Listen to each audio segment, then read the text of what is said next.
I need you to understand something before I tell you any of this. I knew. I knew 6 hours before the first news alert. 6 hours before the emergency broadcasts started cutting into radio stations mid-song. 6 hours before people started filming things on their phones that no one who saw those videos ever really recovered from watching. I knew, and I made a choice. And that choice has a shape to it now, a permanent shape, and I carry it every single day. My name is Renata Solís. I was a charge nurse at Hargrove Regional Medical Center for 11 years. I want you to hold on to that detail because it matters. 11 years of 12-hour shifts. 11 years of watching people at their absolute worst and their absolute most fragile and their absolute most honest. You learn things in that time. You learn how a hospital sounds when something normal is happening versus how it sounds when something is wrong in a way no one has a protocol for yet. You learn the difference between controlled urgency and the kind of quiet that comes right before people start making decisions they won't be able to explain later. That quiet started at 11:47 p.m. on a Tuesday in October. I was coming off a double. 16 hours. I'd picked up coverage for Yolanda, who had a kid with pneumonia and needed to be home. And I was already running on bad coffee and the specific kind of exhaustion that makes the hallway fluorescents feel like they're humming at a frequency designed to irritate. I was heading toward the locker room. When I passed the glass partition outside the attending physician's lounge and heard Dr. Marcus Threld's voice do something I'd never heard it do in 6 years of working alongside him. It broke. Not grief, not frustration. Something else. Something that people's voices do when the information they're holding is too large for the container of them. I stopped. I shouldn't have. But I did. Through the glass, I could see him, this careful, precise, emotionally contained man, standing with his back to the door, phone pressed to his ear, his other hand pressed flat against the wall, like he needed to confirm the wall was still there. 2 other attendings were in the room. Neither of them was speaking. One of them, Dr. Ami Nakashima, was looking at her hands. I heard 4 words through the glass before I kept walking. How many are confirmed? Not a question. The way you say something when you already know the answer is going to be a number you can't absorb. I kept walking. I got to the locker room. I sat down on the bench in front of my locker, and I didn't move for probably 3 minutes, which in nursing terms is an eternity. Because we don't sit. We don't stop. We don't stare at our own hands. Then my phone buzzed. It was a group text, restricted channel, the kind that only goes to charge nurses and above during a declared internal emergency. The message was 11 words long. I'm not going to repeat it verbatim because I've been told not to, even now. But what it told me was this. There was something coming in. Something already in the system. Cases presenting in 3 counties, escalating in a pattern that didn't match any current outbreak model. Behavioral components that no one was characterizing yet in writing, but that the attached triage notes described in language that was clinical and therefore somehow more terrifying than plain speech. Patients who had been sedated were waking up wrong. That's the phrase one nurse used in her triage note. Waking up wrong. She'd written it and then apparently immediately tried to amend the note. But the original language had already propagated through the system before she could revise it. I read that note 3 times. Then I did the thing I was absolutely not authorized to do. I called Deb. Deborah Marsh was not my best friend in the way that people usually mean that phrase. She was something more specific than that. We had known each other since we were 9 years old, growing up on the same dead-end street in Coleman. And there is a kind of knowing that develops over that much shared time that doesn't really have a clean name. She knew things about me I had never said out loud. I knew things about her that she had never needed to explain. We talked maybe twice a week, usually in the car, usually about nothing important. She was the person I called when I needed to say something true, without having to frame it first. She answered on the second ring, which meant she was awake, which wasn't unusual for Deb. She had mild insomnia and usually spent her late nights reading or watching British baking competitions at low volume, so she didn't wake her husband, Carl. "Ren." Her voice was calm and surprised at the same time. "It's midnight." "I know. You okay?" This is the moment I think about most, not what came after. This moment, specifically the half-second between her question and my answer, where I could have said yes, where I could have said I just had a long shift, sorry, go back to sleep, where the whole shape of what followed could have been different. I think about the people on Deb's street who didn't get a call. I think about her neighbor Linda, who kept chickens and always left a dozen eggs on Deb's porch in the spring. I think about the Harmon family 3 houses down, with their 2 boys and the basketball hoop in the driveway that was always slightly tilted to the left. I think about all of them.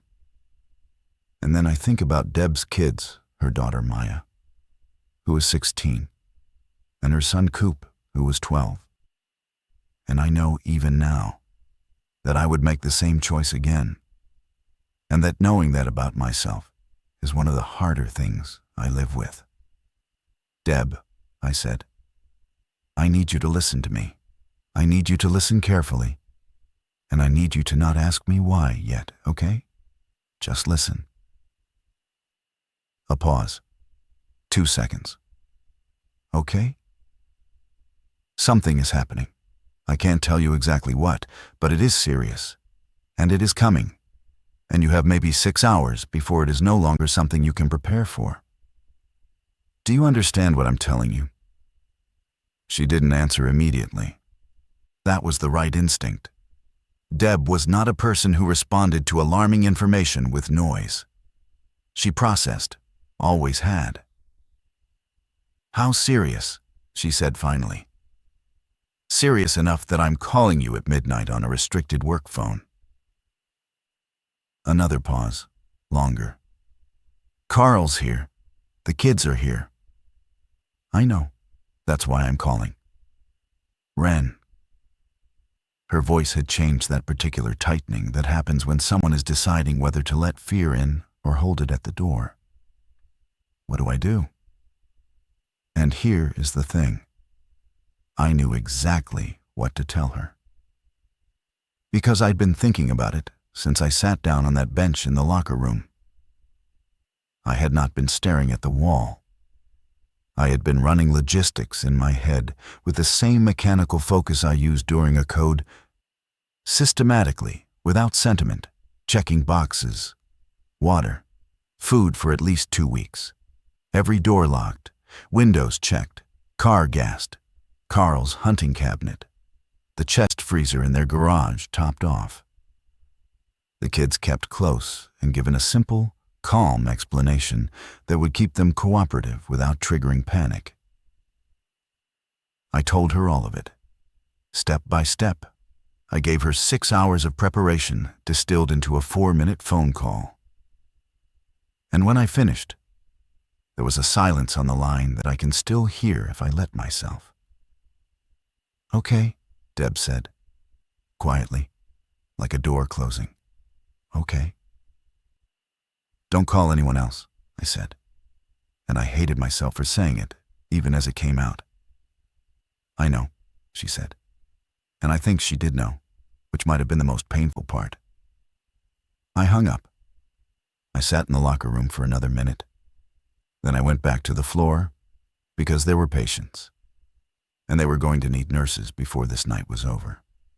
What I didn't tell Deb, what I couldn't tell her, was how much I didn't know. I had fragments, triage notes, a broken voice through a glass partition, a restricted 11-word group message.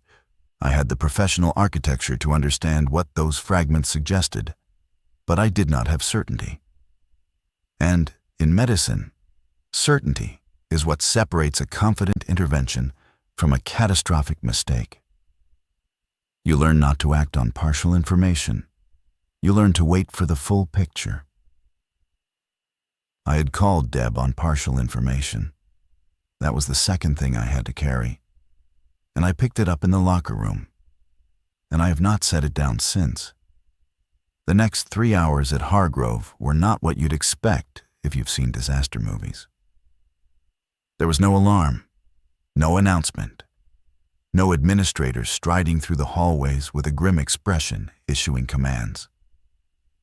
What there was instead was a kind of institutional stillness that I recognized from only one other experience in my career, the early hours of a shift when a patient had died in a way no one was ready for. And the ward was absorbing it, and everyone was moving with slightly more intention than usual, and no one was making eye contact. The ER went on diversion at 1:15 a.m. That was officially listed as capacity-related. It was not capacity-related. At 1:40 a.m., doctor. Nakashima stopped me in the hallway outside the medication room. She was still wearing the expression I'd seen through the glass, that flattened, pressurized look. She asked me, in a very controlled voice, whether I had finished my patient rounds. I told her yes. She said good. She told me to check in with the charge desk and make sure the night team had everything they needed for the next 4 hours. 4 hours, and not through morning. 4 hours specifically. I looked at her, and she looked at me, and neither of us said anything that wasn't already in the look. "Go ahead and take that break you've been waiting for," she said. It wasn't a suggestion. I understood. She was giving me a window. She was not supposed to do that, and she did it anyway. And I don't know whether she did it because she knew something about what I'd already done, or because she was simply a decent person making small mercies in a hallway at 1:40 in the morning. I've thought about it many times. I never asked her. After the first week, I couldn't. I took the break. I went to my car in the employee garage and I called Deb again. It was 1:52 a.m. She answered on the first ring. She'd been awake. They all had. "How are you doing?" I asked. "Carl's loading the car." Her voice was steady, but there was something underneath it, that specific human frequency that comes from someone who is holding their hands very still because they are afraid of what their hands will do if they let them move. Maya helped me pull the freezer stuff. Coop thinks we're going camping. "Good," I said. "That's good." He keeps asking why we're doing camping at 2 in the morning. What did you tell him? A breath, almost a laugh, but not. I told him it was a surprise. That almost broke me right there in the car, in the employee garage, under the yellow parking structure lights. A 12-year-old boy being told at 2 in the morning that the thing upending his world was a surprise. A good surprise. The way parents translate the unbearable into something a child can hold. "Where are you going?" I asked. "Carl's parents' place, up in Keswick. They've got acreage, and Carl's dad has a generator, and..." She stopped. "Is that right? Is going there right?" And I thought about Keswick, 40 minutes north, rural, single road access. Well, Carl's father, Raymond, was 72, a former volunteer firefighter, the kind of man who kept the 3 months of canned goods in his basement not out of paranoia, but out of habit. It was, honestly, probably the best possible answer she could have come up with on 20 minutes' notice. "Yes," I said. "That's right. Are you coming?" I looked at the concrete ceiling of the parking structure. "I can't." "Ren, there are patients here. I can't." She didn't argue. She knew me well enough not to. But the silence that followed was the kind that accumulates, the kind that doesn't empty out when the call ends. "Then be safe," she said. "Whatever this is, be safe. You too." I sat in my car for another minute after we hung up. And in that minute, I thought about Linda and her chickens, and the Harmon boys and their tilted basketball hoop. And I made myself stop thinking about them, because if I didn't stop, I wouldn't be able to go back inside. And there were patients. And they were going to need nurses before this night was over. By 3 a.m, the hospital had changed in a way that was perceptible only if you knew how to read it. It was not visible in any single thing.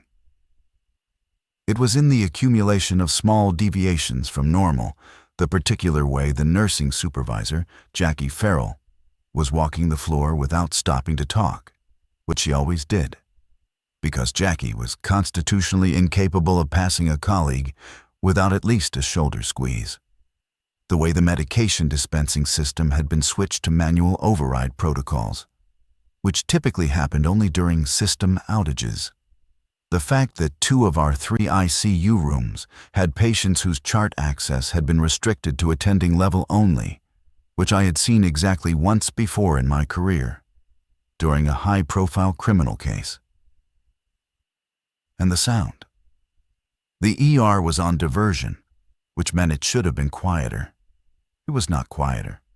It was producing a sound I couldn't precisely identify for almost 20 minutes. And then I identified it. It was the sound of people trying to be very controlled in a situation where control was costing them something. I kept doing my job. That's not nobility. That's what you do when you've been a nurse for 11 years. You keep doing your job because the job is always there. And the job is always specific. And specificity is the only thing that keeps you from being overwhelmed by abstraction. At 3:22 a.m., they brought in the first case I saw directly.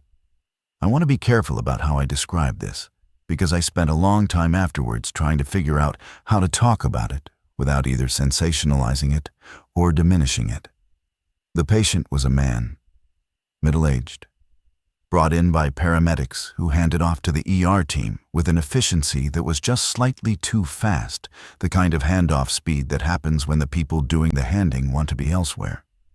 He had been found on Meridian Street, which was 6 blocks from the hospital. He was not unconscious. He was not in distress in any way that I had a clinical term for.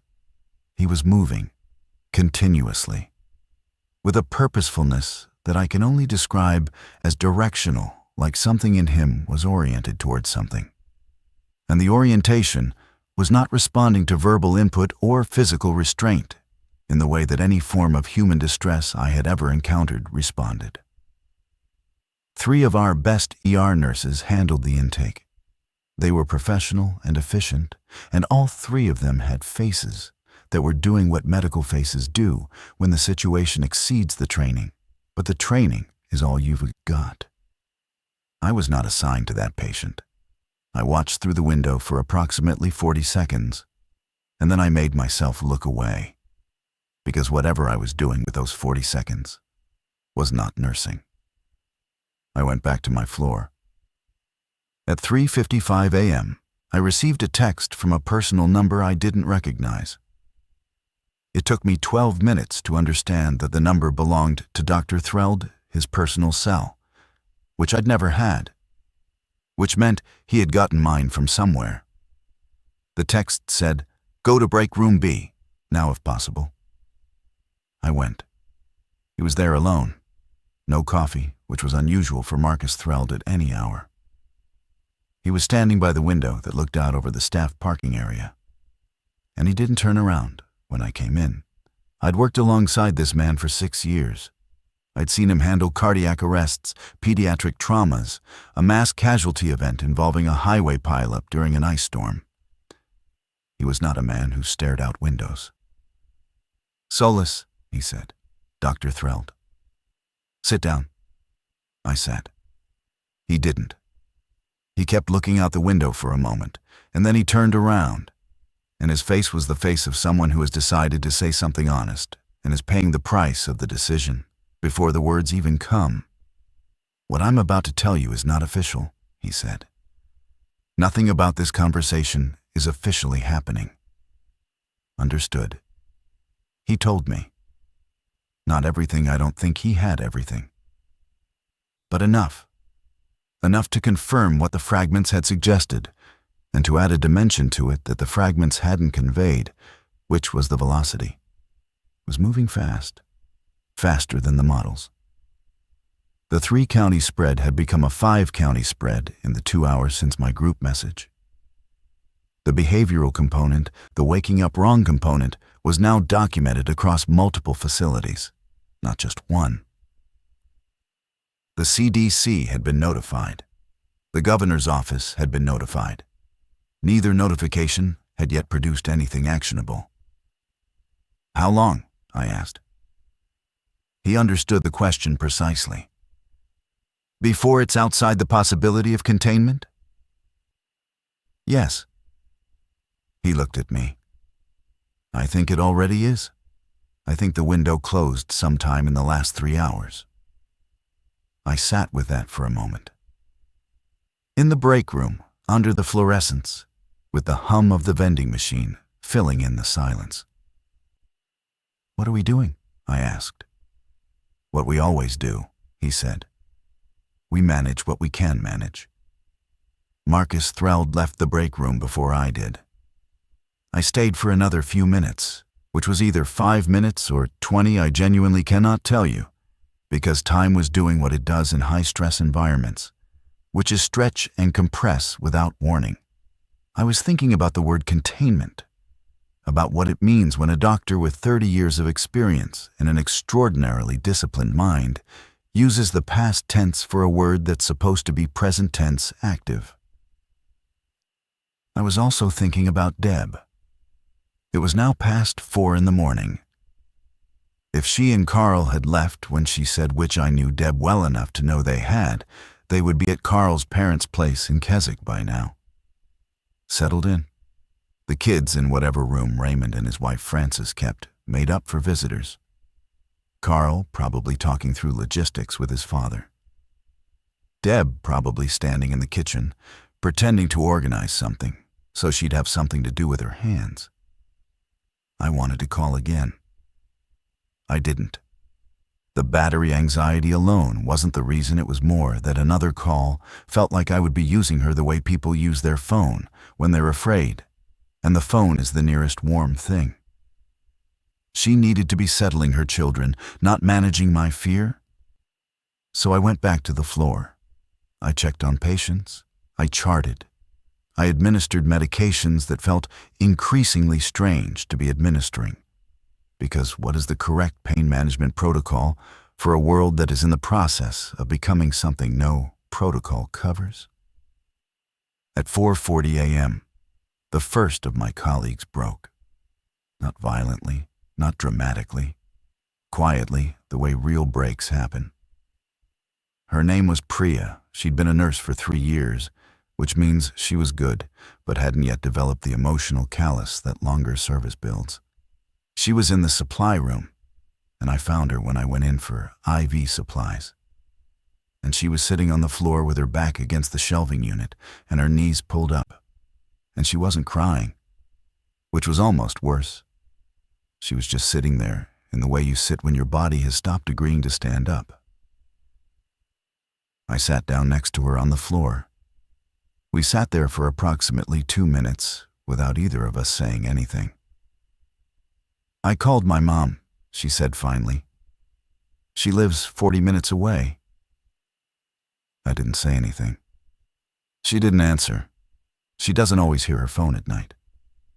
"She's probably asleep," I said. "Yeah." A pause. "Yeah." I wanted to tell her what I'd told Deb. I wanted to give her the same 4 minutes I'd given Deb, step by step, specific, the way I'd distilled 6 hours of preparation into a phone call. I had the information. She was sitting right next to me. I said, "She's probably fine. Keep trying." I have to live with that too. We got off the floor. We went back to work. At 5:10 a.m., the hospital administrator came onto the PA system, not for a general announcement, but a staff-only page, which required picking up the nearest desk phone to hear. I was at the nurse's station, and I picked up. The message was careful, measured. It used the phrase evolving situation 3 times. It told us that additional staff were being brought in, that patient families had been contacted, and that we were moving to contingency protocols effective immediately. It told us to report to our floor supervisors for specific instructions. What it did not say was what was already on every screen in the break room on the floor below us, where someone had left the TV on a local news alert. A very careful one, a crawler across the bottom of the screen that said, "Reports of unusual incidents across multiple counties. Residents are advised to remain indoors." Unusual incidents. That was the language they landed on. I saw the crawler at 5:15 a.m. I thought, they are burning the 6-hour window I gave Deb. They are burning it on the phrase unusual incidents. And by the time they say something true, it will be too late for most of the people watching. I thought this, and I kept moving because the patients were still there and they still needed a nurse. The hospital shifted into a different mode somewhere around 5:30. And the shift was identifiable not in what changed, but in what stopped. The sounds that are always present in a hospital, the routine sounds that you stop consciously hearing after a few weeks of working in one, the way city people stop hearing traffic, those sounds began to drop out, one by one. And their absence was louder than their presence ever was. The casual conversation at the nursing station, the low chatter from the patient TVs that families left on overnight, the particular rhythm of the overnight housekeeping crew, whose cart had a specific squeaking wheel on the 3rd floor that I had been mildly irritated by for 3 years and would give a great deal to hear again. What replaced it was not silence. It was a new sound, the sound of an institution making calculations it had never been designed to make. I was at the window at the end of the 3rd floor corridor at 5:47 a.m. I know the time because I checked my watch specifically, and I was looking at the parking structure across the courtyard, and I was watching a car leave. Then another, then 3 more in quick succession. Staff cars I could tell by the employee decals visible even from that distance. People who had been in the building were leaving, not through any coordinated exit, just leaving. I understood it. I didn't judge it. You cannot stand in an institution that is beginning to come apart and tell people they are wrong for trying to get to their families while getting is still possible. You can understand the impulse completely and simultaneously feel it pulling at you, and still turn around and walk back to your floor because you are a charge nurse and there are patients. And they did not get to decide whether to be here tonight. At 6 a.m., something happened that I was not present for, but that I learned about from Chae-Won Chun, who was our youngest attending on the overnight, a 2nd-year resident who had the specific quality that very good young doctors have of noticing everything and saying very little. In the east wing of the ER, the wing I'd been consciously not looking towards since 3 a.m. A patient had to be physically restrained by 5 people. Chae-Won told me this in the stairwell at 6:17, speaking quickly, in the flat tone of someone reporting facts to prevent themselves from having feelings about the facts. He told me that the patient in question was a woman who had been admitted 2 hours earlier with no prior indicators, who had been sedated on the standard protocol, and who had, and here he paused for exactly 1 second, stopped responding to the sedation in the expected way. "What does that mean?" I asked. He looked at me. "It means the protocol doesn't work on them." Them. He said it without apparent awareness that he'd used the word, but it landed on me, because that was the moment the abstraction stopped being abstract. Not the triage notes, not the careful administrative language, not even what Threld had told me in the break room. Them. The shift from this patient to them is where everything changes. Because once the language makes that shift, you're not talking about a medical situation anymore. You're talking about a category. You're talking about a new population in a world that didn't have it yesterday. I asked Jaewon if he'd called anyone he needed to call. He thought about it for a moment. "My sister's in Portland," he said. "She's 8 hours away." "Call her," I said. "Tell her to stay inside." He nodded. A small, careful nod. Then, are we allowed to say that yet? I held his gaze. I don't know what we're allowed to say, but say it. He went back to the ER. I went back to my floor. At 6:30, the lights in the East Wing went out. Not a power failure, a deliberate shutdown. The East Wing was being sealed. I need to tell you about the conversation I had with a patient named Gerald Wynn at approximately 7 in the morning, because it is important and because I have not told it to anyone yet. Gerald was 78 years old. He'd been admitted 3 days earlier for a hip replacement recovery routine, uncomplicated, the kind of case that exists in a hospital like punctuation between more dramatic sentences. He was on my floor.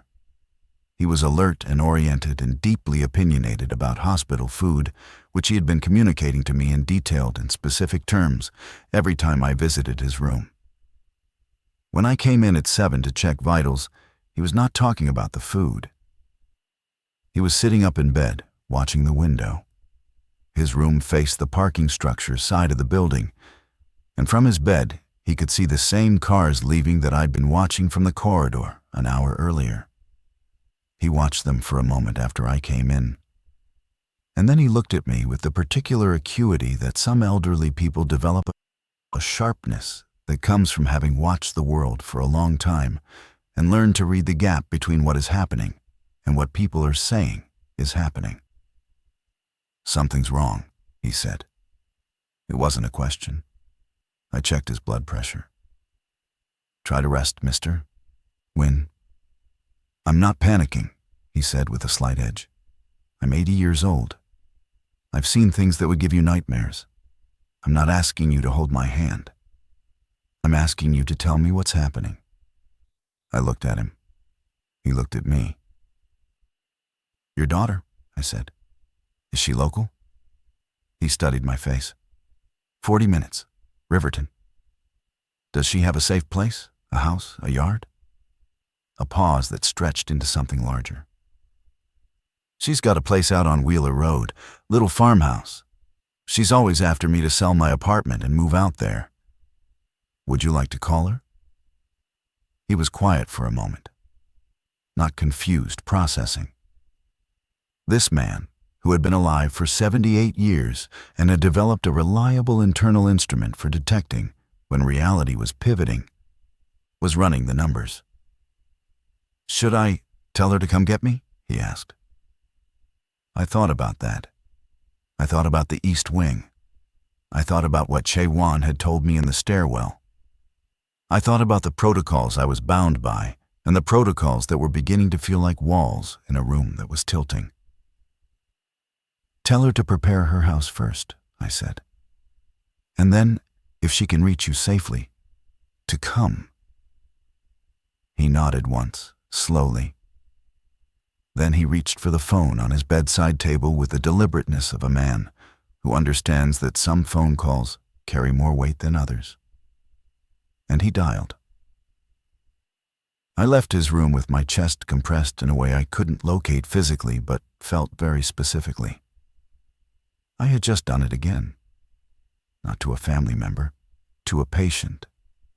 An old man in a hospital bed who I had no authorization to advise in any direction that wasn't clinical. I had crossed the line I'd crossed with Deb and crossed it again in a different direction.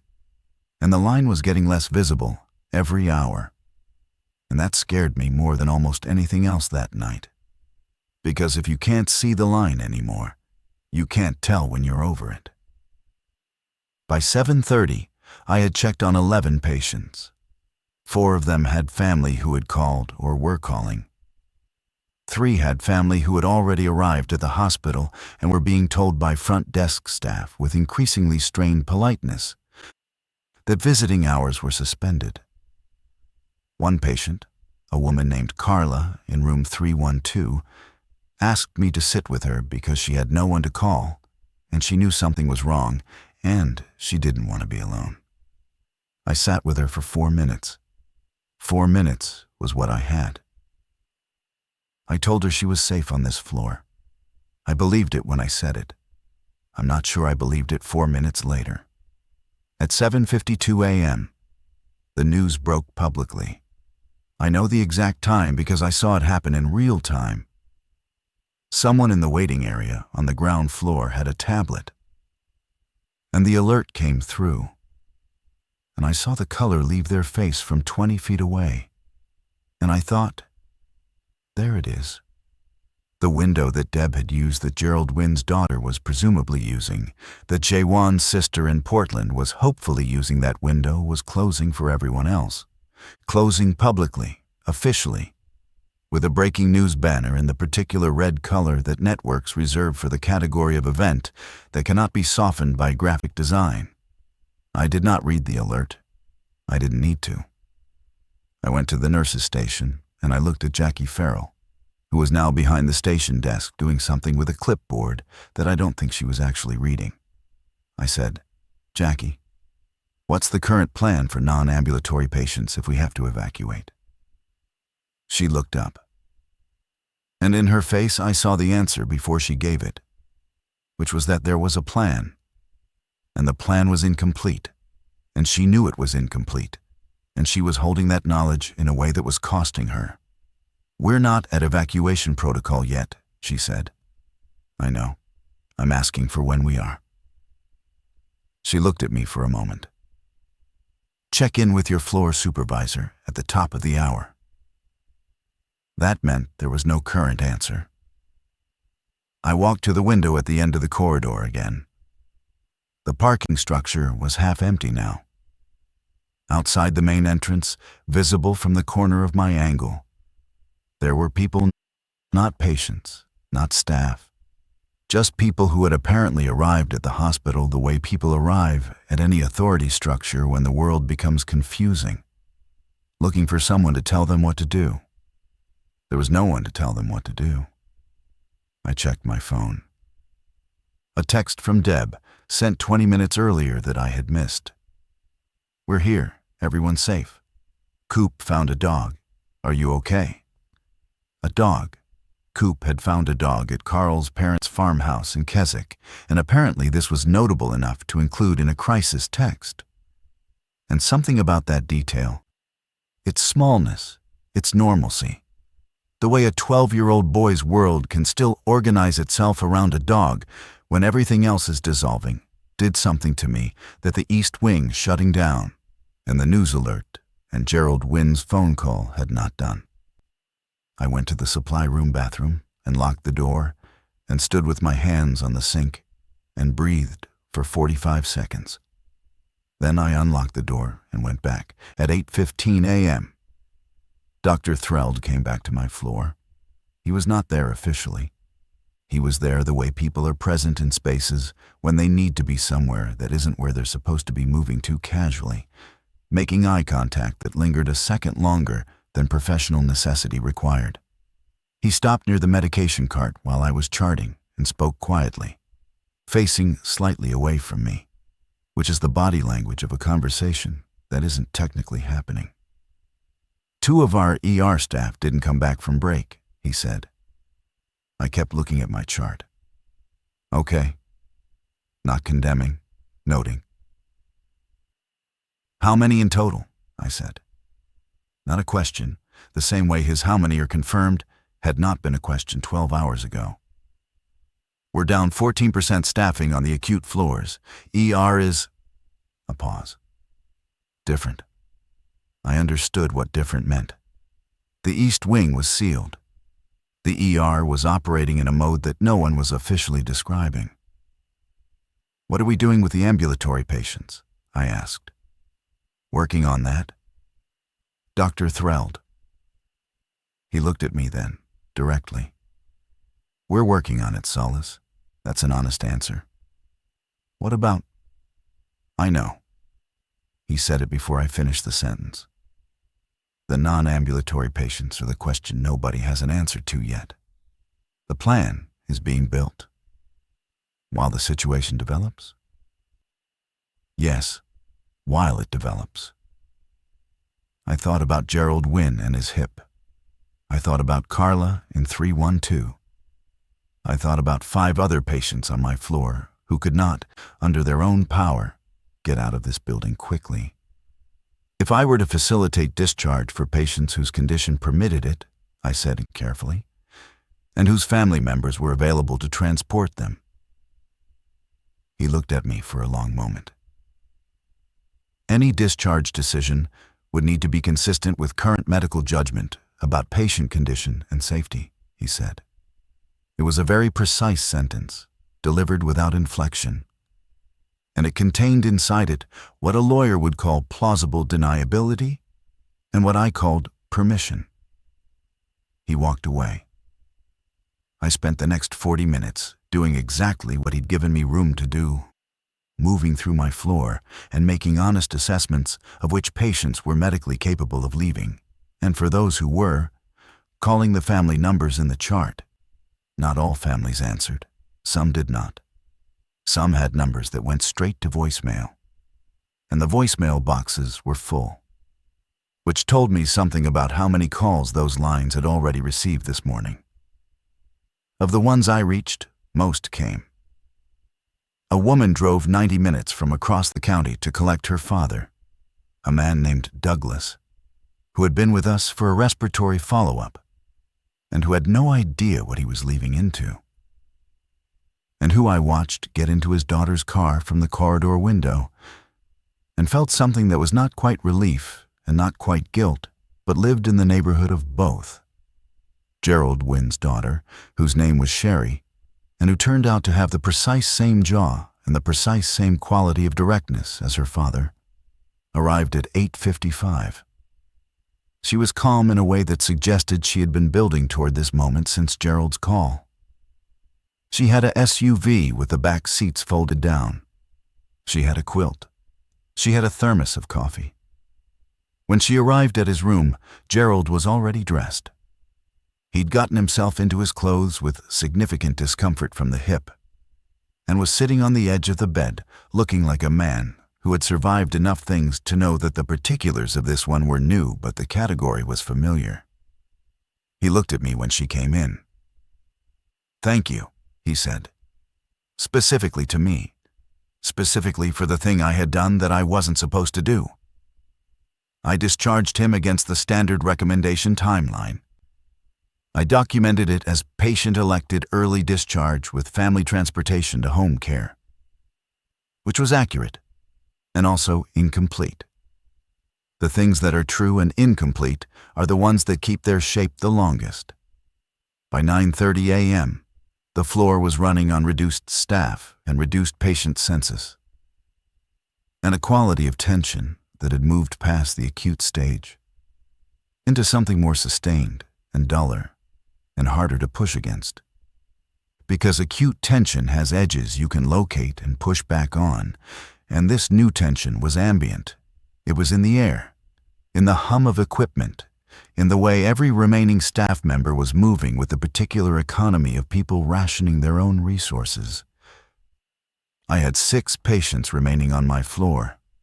3 were ambulatory and choosing to stay. 1 was post-surgical, 36 hours out from an appendectomy, who could not safely leave without medical supervision. 1 was Carla, who had no family to call, and 1 was a man named Theodore Park, who was 61 years old and who had a neurological condition that made mobility unpredictable. These were my people now, not by assignment, by default, and by choice, and by the specific weight of a nurse's professional identity, which does not come off with the lanyard. I'm not going to tell you I was calm. I was functional, which is different. Calm implies the absence of fear. Functional implies the management of it, the ongoing, effortful, breath-by-breath decision to not let the fear set the agenda for your hands.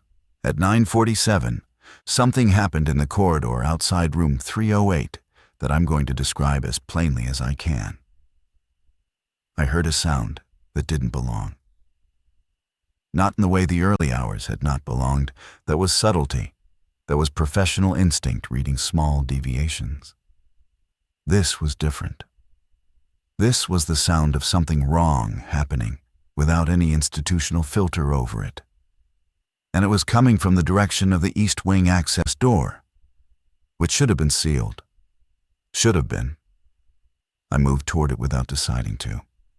11 years of moving toward trouble instead of away from it, the reflex was faster than the thought. The access door was ajar. Whatever had come through it was no longer near the door. But I could hear it or them, somewhere in the corridor behind me, in the direction of the medication room. And in that moment, standing in the third-floor corridor at 9:47 a.m. in a hospital that was coming apart, I made the decision that I had spent 11 years of professional training and clinical judgment preparing for, which was not which patient to save first, but how to move all of them at once. I went to the intercom at the nurse's station. I pressed the button for the floor channel. "This is Solís," I said.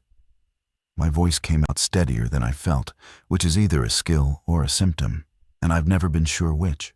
"Everyone currently able to stand, I need you on your feet right now. Family members, assist your patients. We are moving to the east stairwell. Bring nothing except patients.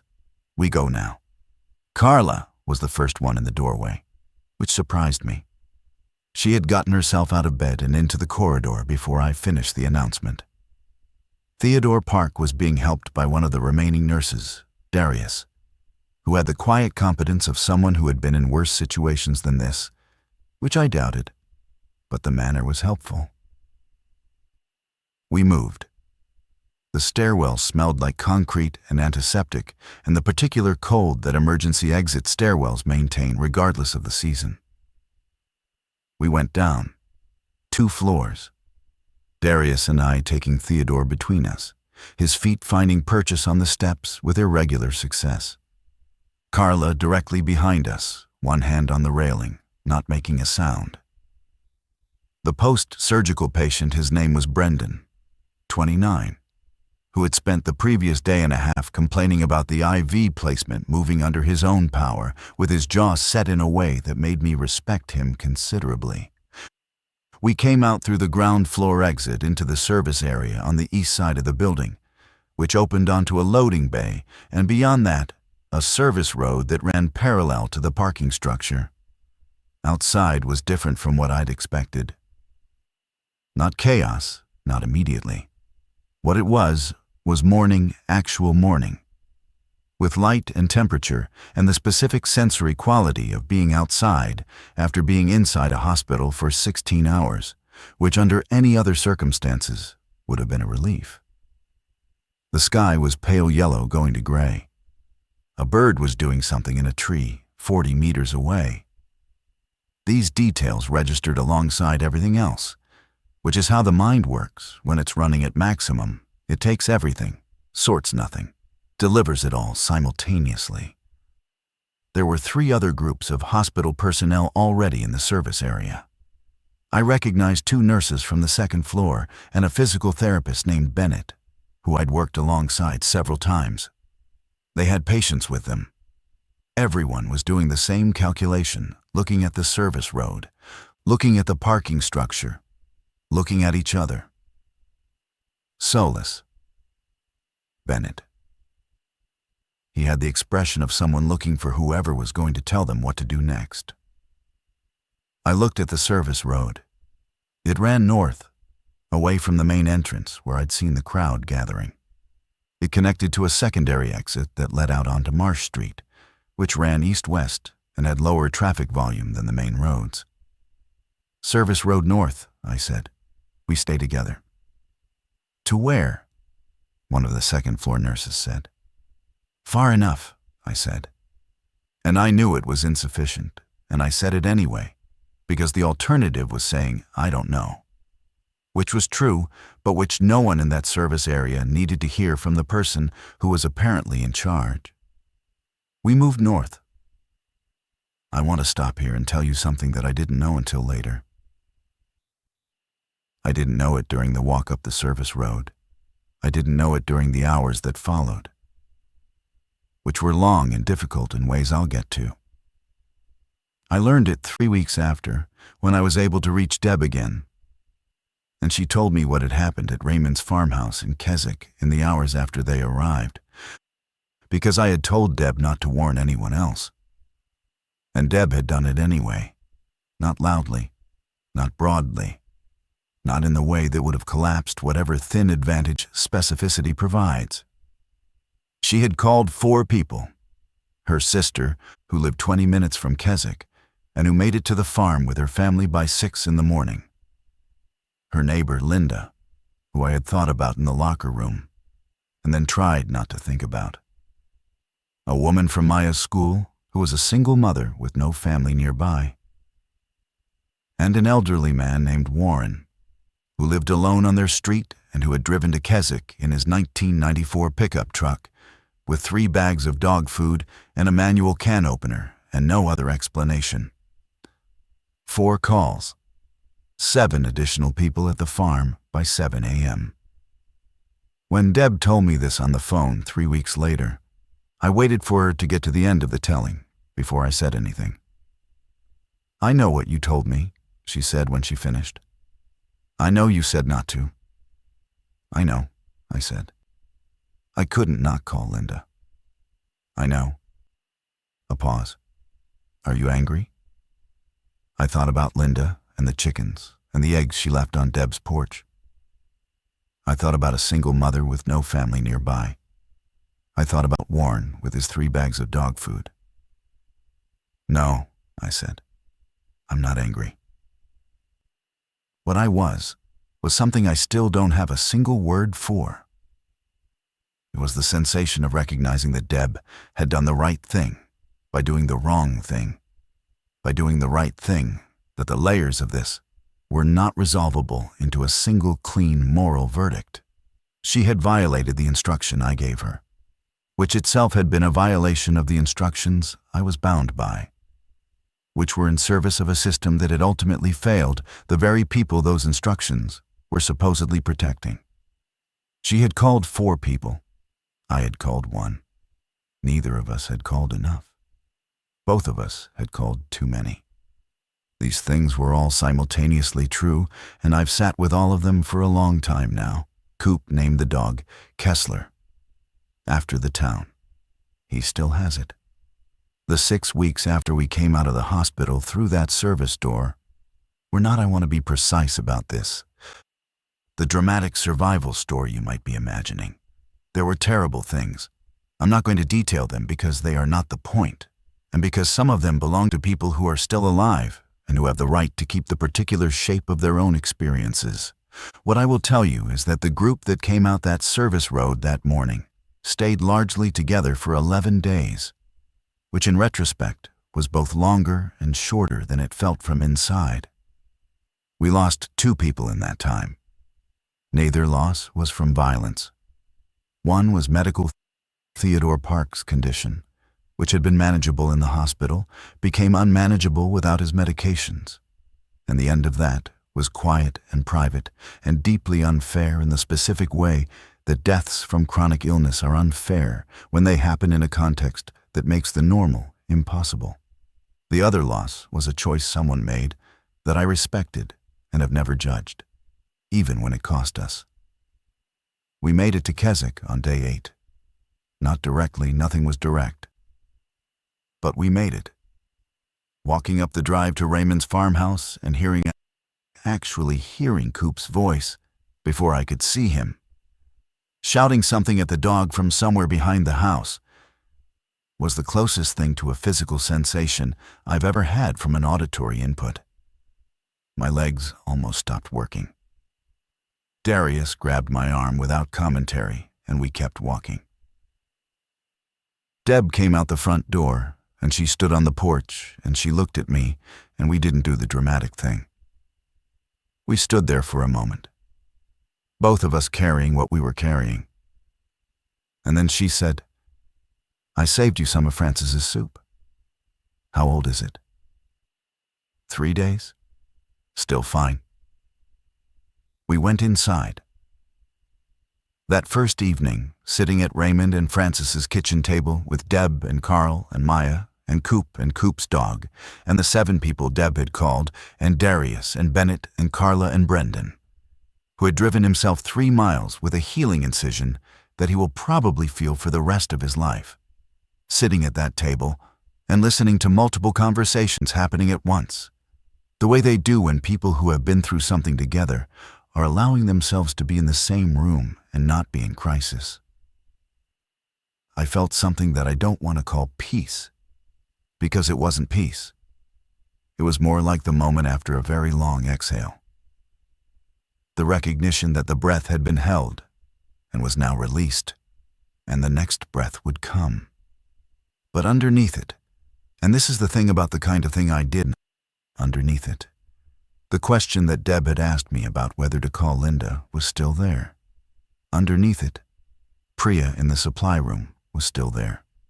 Underneath it, the families of every patient I hadn't reached on the phone, and the people on Deb's street who weren't sitting at that table, and Linda's neighbor and Linda's neighbor's family, all of it was underneath, which is not the same as gone. I've been asked by several people since, in different contexts and with different levels of formality, whether I would do it again.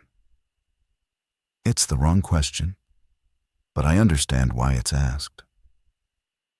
The right question is, what does it mean that I had to choose one family? What does it mean that the system I worked inside and trusted and gave 11 years, to what does it mean that it arrived at a moment this profound and responded with unusual incidents scrolling in red at the bottom of a news screen? While the people with actual knowledge were standing in break rooms and stairwells and parking structure bathrooms, making private phone calls with private information to private people. I am not absolved by the fact that the system failed. My choice was still a choice. Deb's family is alive, and Linda is alive. And Warren with his dog food and his 1994 pickup. And the single mother from Maya's school. And her kids, they are alive. And that has a clean, simple weight to it that I'm genuinely grateful for every day. But there's another weight. It doesn't have a clean name. It's the weight of the selection itself, the fact that love is the thing that determined who I called.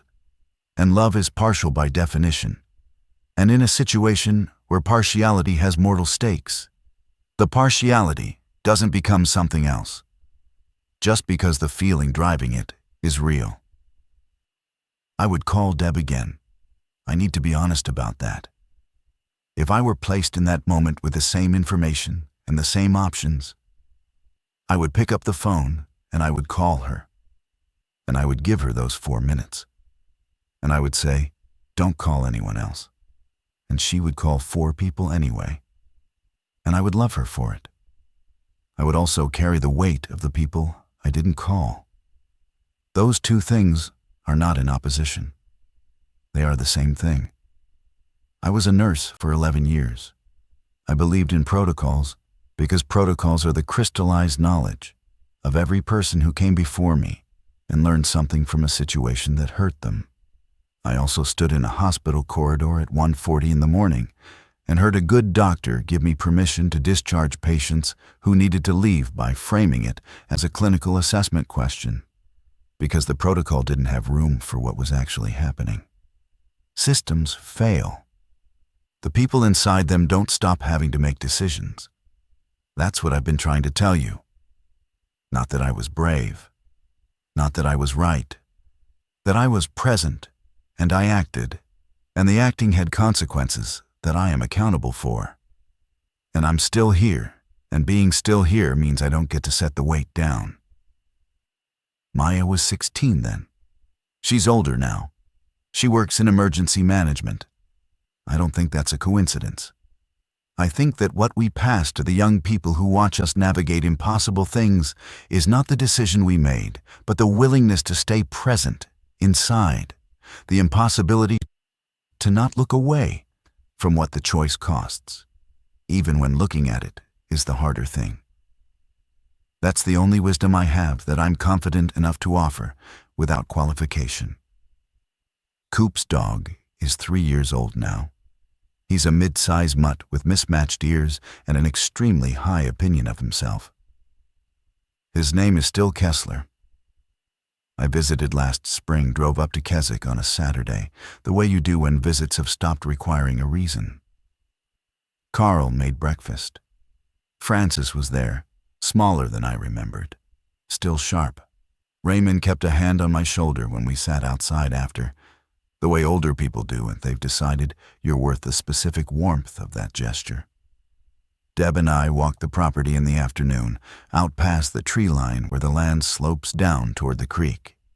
We didn't talk about any of it. We talked about Maya's new job and whether Coop was going to get his driver's license before his 19th birthday, and a book Deb had been reading and whether the weather was going to hold through the weekend. On the drive back, somewhere on the empty stretch between Keswick and the main highway, I thought about Priya. I've thought about her many times. I don't know where she is. I hope she's somewhere with people she loves, and that her mother was asleep and not unreachable, and that the distinction matters less now than it did at 4:40 a.m. in a supply room. I thought about Gerald Wynne and his daughter's SUV with the quilt and the thermos. I thought about Carla, eating 3-day-old soup at a kitchen table full of people she'd met 8 days before.